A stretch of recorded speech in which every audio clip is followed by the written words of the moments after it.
Hi guys, welcome to my YouTube channel. आज हम MA course का एक ड्रामा कवर करेंगे जिसका नाम है हैमलेट, जो कि विलियम शेक्सपियर द्वारा लिखा गया है। तो जब हम एमए में कोई भी क्वेश्चन लिखते हैं तो सबसे पहले उस ड्रामा की एज के बारे में लिखते हैं कि वो ड्रामा स्टार्ट कब हुआ था, और फिर उसके बाद हम राइटर को डिस्क्राइब करते हैं कि जैसे कि हमारा प्ले हैमलेट विलियम शेक्सपियर ने लिखा है, तो उसकी एज बताने के बाद हम विलियम शेक्सपियर के बारे में बताएंगे। यहाँ पर हमें ज़्यादा नहीं लिखना है, बस थोड़ी बहुत विलियम शेक्सपियर की जो फेमस बुक्स हैं वो, और जो उनके फेमस वर्क हैं उन्होंने किस जोनर में लिखा वो लिखेंगे। उसके बाद हम हमारा क्वेश्चन स्टार्ट करेंगे, जिसमें मोस्टली हमें हमारी समरी के बारे में ही लिखना होता है। तो आज हम हैमलेट की समरी कवर करेंगे। समरी स्टार्ट करने से पहले हमें ये पता होना चाहिए कि जो हैमलेट है वो एक प्ले नहीं है, वो एक ड्रामा है। हैमलेट एलिजाबेथन पीरियड में लिखा गया था। एलिजाबेथन पीरियड उस पीरियड को कहा जाता है जहां पर क्वीन एलिजाबेथ का रेन चलता था, मतलब उनका राज चलता था। जब क्वीन एलिजाबेथ रानी थी उस समय को हम एलिजाबेथन पीरियड कहेंगे। एलिजाबेथन पीरियड के समय ड्रामा, पोइट्री ये सब बहुत फेमस हुआ, और लोगों में एक ड्रामा की और प्ले की सेंस बढ़ने लगी। वो अप्रिसिएशन करने लगे और इस चीज़ को बढ़ावा मिलने लगा इंग्लिश कल्चर में। अब जो हमारा हैमलेट है वो विलियम शेक्सपियर द्वारा लिखा गया है, और हम सबको पता है कि विलियम शेक्सपियर कितने बड़े ड्रामेटिस्ट, प्लेस्ट या फिर हम कहें सोनेटियर रहे हैं। उनकी फेमस बुक्स में या फिर हम कहें नॉवेल्स में सबसे फेमस है Romeo and Juliet. Romeo and Juliet सबको पता है कितना फेमस प्ले है। उसके बाद हम आंसर शीट में मर्चेंट ऑफ वेनाइस के बारे में भी लिख सकते हैं। किंग लियर एक अंधे राजा पर लिखी गई नॉवल है, उसका भी हम एग्जाम्पल डाल सकते हैं। उसके बाद हम चलते हैं सीधा हमारी समरी पे। हैमलेट की समरी स्टार्ट करने से पहले हम इसके इम्पोर्टेंट कैरेक्टर्स के बारे में जान लेते हैं। इस प्ले का हीरो हैमलेट है। हैमलेट के बाद जो विलन है इस प्ले का वो है क्लोडियस। क्लोडियस हैमलेट की मॉम गर्ट्यूड से शादी कर लेता है, तो गर्ट्यूड हैमलेट की मॉम है।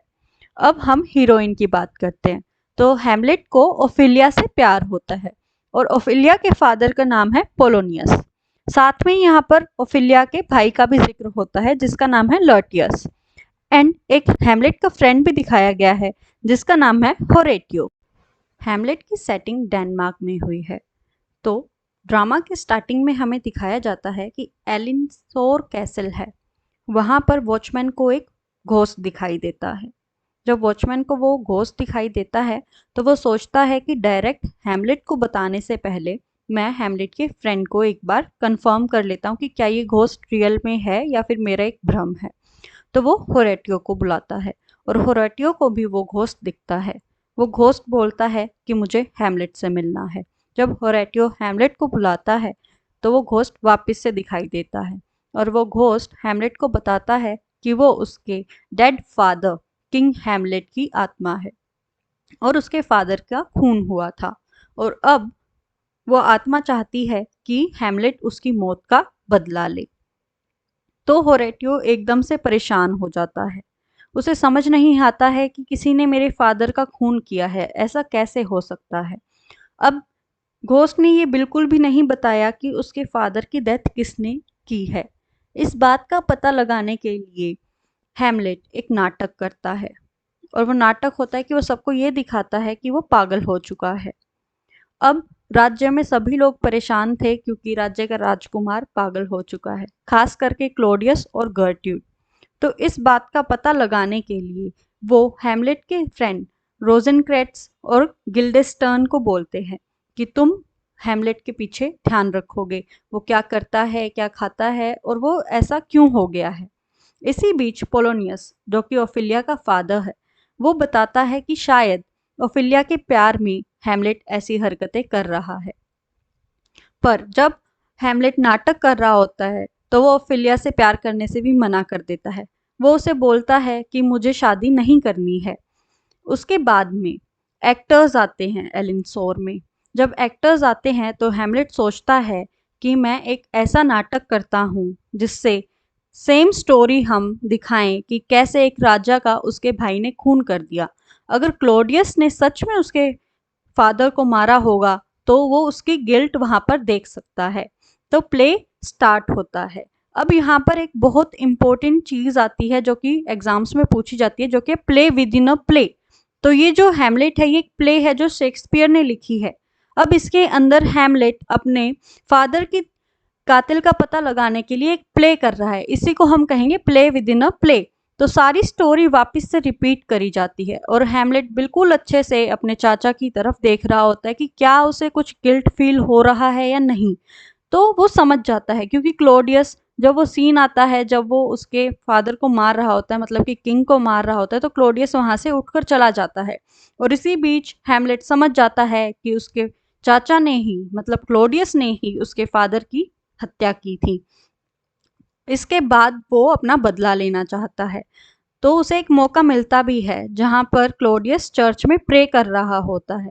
हैमलेट वहां उसे आसानी से मार सकता था, पर वो सोचता है कि क्लोडियस यहाँ पर प्रे कर रहा है और अगर मैंने इसे अभी मार दिया तो वो नर्क की बजाय स्वर्ग में चला जाएगा और इससे उसका ही फायदा होगा, क्योंकि उसने जो पाप की है उसकी सजाओं से वो बच जाएगा। इसके बाद हैमलेट अपनी मदर के पास जाता है।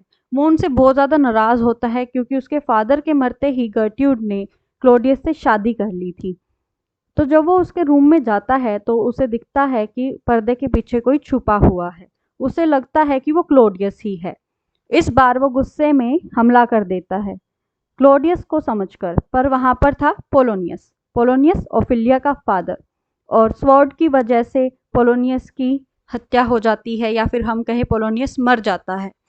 जब हैमलेट ने पोलोनियस को मार दिया तो क्लोडियस को मौका मिल गया उसे यहाँ से डेनमार्क से दूर भेजने का। वो ऑर्डर निकालता है कि इसे इंग्लैंड भेज दिया जाए, पर साथ में उसने एक साजिश रची यहाँ पर। वो साजिश थी कि इंग्लैंड पहुंचते ही उसने किंग जो था इंग्लैंड का उसे बोल दिया था कि हैमलेट के इधर आते ही उसे मार दिया जाए। और उसके बाद में हमें ओफिलिया के बारे में पता चलता है। जब हैमलेट इंग्लैंड चला गया है और उसके फादर की डेथ हो गई है तो वो बहुत ज़्यादा डिप्रेशन में चली जाती है, वो पागल हो जाती है और नदी में कूदकर अपनी जान दे देती है। जब ओफिलिया की डेथ के बारे में ओफिलिया के ब्रदर लेट्स को पता चलता है तो वो फ्रांस में रह रहा होता है, बट जैसे ही उसे पता चलता है कि उसकी बहन की और उसकी फादर की डेथ हो गई है वो फटाफट डेनमार्क आ जाता है। जब वो डेनमार्क आता है तो क्लोडियस उसको कन्विंस कर लेता है तरह तरह की बातें बोलकर कि तुम्हारे फादर को और तुम्हारी सिस्टर को हैमलेट ने ही मारा है। इसी बीच हमें पता चलता है कि हैमलेट इंग्लैंड पहुंचा ही नहीं है, वो रास्ते में ही वापस आ गया है, क्योंकि उसकी शिप्स जो थी वो खराब हो गई थी किसी तूफान की वजह से।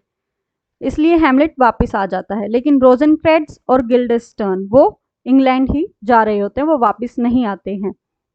जब वो यहाँ पर आ जाता है तो लेट्स हैमलेट को उसकी बहन का हत्या का जिम्मेदार ठहराता है कि तुम्हारी वजह से मेरे फादर की डेथ हुई और तुम्हारी ही वजह से मेरी बहन की डेथ हुई।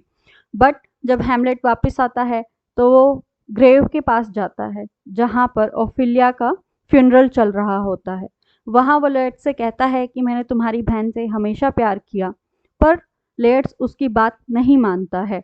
यहीं पर हमें देखने को मिलती है हैमलेट की to be and not to be की सोलिलोकी। यहाँ पर हमें देखने को मिलेगा कि अपने ख्यालों में है हैमलेट, जो कि ये सोच रहा है कि हर इंसान को एक ना दिन मरना ही है और इसके लिए हमें रेडी हो जाना चाहिए। ये एग्जाम पॉइंट ऑफ व्यू से बहुत ज़्यादा इंपॉर्टेंट है, to be and not to be. उसके बाद में क्लोडियस एक खेल रचता है जिसमें वो लेयर्ड्स और हैमलेट के बीच में एक स्वॉर्ड फाइटिंग कराता है, जिससे लेयर्ड्स अपना बदला ले सकता है। पर वो एक साजिश ये रच देता है यहाँ पर भी कि वो उन स्वॉर्ड्स में, जो लेयर्ड्स की स्वॉर्ड थी उसमें पॉइजन लगा देता है और साथ में ही ड्रिंक्स में पॉइजन मिला देता है कि अगर लेयर्ड्स की तलवार से हैमलेट बच गया तो वो उसको जीत की खुशी में वो ड्रिंक पिला देगा और उस पॉइजन से वो मर जाएगा। पर ये सब होने से पहले ही गर्ट्यूड जिस दिन फाइटिंग होनी थी उस दिन वो ड्रिंक खुद पी जाती है और वो मर जाती है। लेकिन अभी भी एक रास्ता था क्योंकि लेयर्ड्स की तलवार पर पॉइजन लगा हुआ था। तो जब वो लड़ रहे होते हैं तो लेयर्ड्स एक कट मार देता है हैमलेट के। उसके पॉइजन लगा हुआ था बट वो पॉइजन उसे जल्दी से नहीं मारता है, धीरे धीरे करके उसकी डेथ होती है।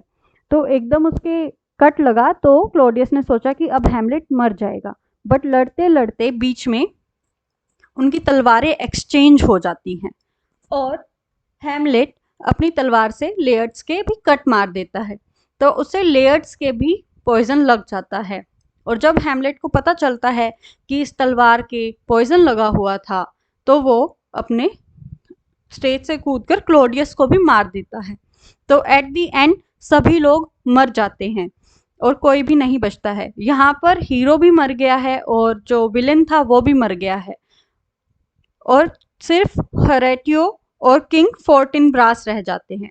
तो एट द एंड जो हमें प्ले में देखने को मिलता है कि सभी मर गए हैं और जो होरेटियो है वहाँ पर किंग फोर्टिनब्रास आते हैं। होरेटियो उनको इन सारे इंसिडेंट के बारे में बताता है कि कैसे यहाँ पर एक राजा की डेथ हुई, उसके घोस्ट की वजह से रिवेंज ट्रेजिडी हुई और उसकी वजह से जो हैमलेट है उसने अपने फादर की डेथ का बदला लेने के लिए क्लोडियस को मार दिया और उसके साथ साथ बाकी लोग भी मारे गए। तो यहाँ पर हमारी समरी एंड हो जाती है।